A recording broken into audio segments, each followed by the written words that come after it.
Last month, H.R. Darling and fellow author Winifred Summer provided us a really awesome review of the book The E-Myth Revisited by Michael E. Gerber. This month, I have returning author J. Bryce Odom bringing you new book recommendations. Please join me in welcoming him back to the show.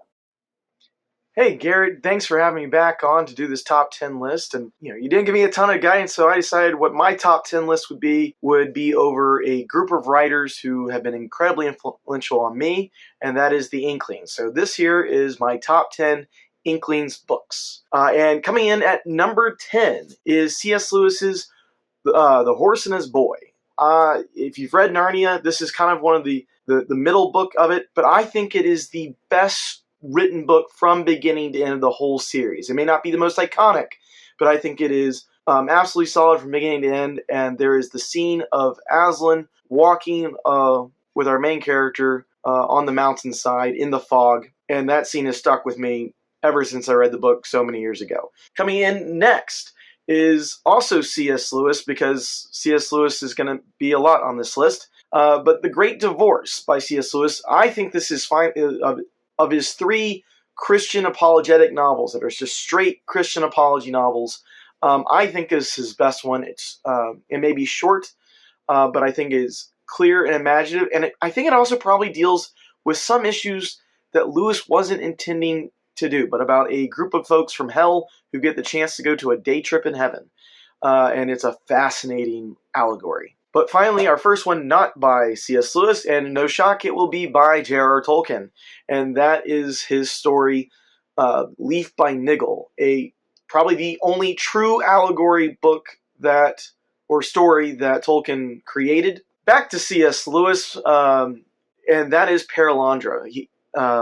Lewis is most famous for both his Christian apology novels, but of course, the Narnia books. But he also wrote a trilogy of science fiction books, and the middle book is the best. Basically a reimagining of Garden of Eden on the planet Venus, because it's sci-fi. And our main character gets to punch Satan in the face, so what is more fun than that? And number 6 will be probably the writer y'all would be least familiar with, or at least one of the two you're least familiar with, and that is a guy named Charles Williams in his novel Descent into Hell. Williams in his life was probably most famous for a series of books that were labeled spiritual thrillers. Most of them seem to take on cosmic stakes by the end of the book, but this one did not. It is events happening in a small English village, and yes, the stakes are still very high, but it is because it's about individual souls. And number 5 is maybe one of the all-time classics, The Hobbit by J.R.R. Tolkien. The only reason this is not higher on the list is because, well, there's one book that makes it look so much smaller because Tolkien did so much more with it. Obviously, the great tale of Bilbo and joining Thorin's company to go get treasure back from a dragon, but of course, that's not really the end of the book either. Number 4, also another Inkling that you might not be as familiar with, but I think this is one of the finest novels an Inkling wrote. And also, if for nothing else, is extremely experimental in how it tells the story, but is This Ever Diverse Pair by Owen Barfield. Like Tolkien, Barfield sometimes struggled with what it meant to be an artist, except Barfield was in a lot of ways forced to give up his dream of being a writer for an extended period of time in his life. But he wrote this novel essentially to stave off a nervous breakdown.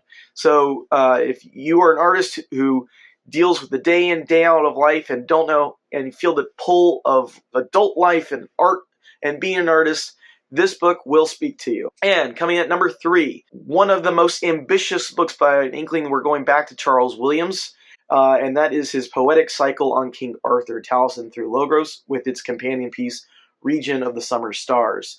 Only book in the Inklings that rivals Tolkien in world building is this Arthurian creation. And then number 2, probably there are probably 3 books on here that are uber iconic in not just nerd culture, but mainstream culture.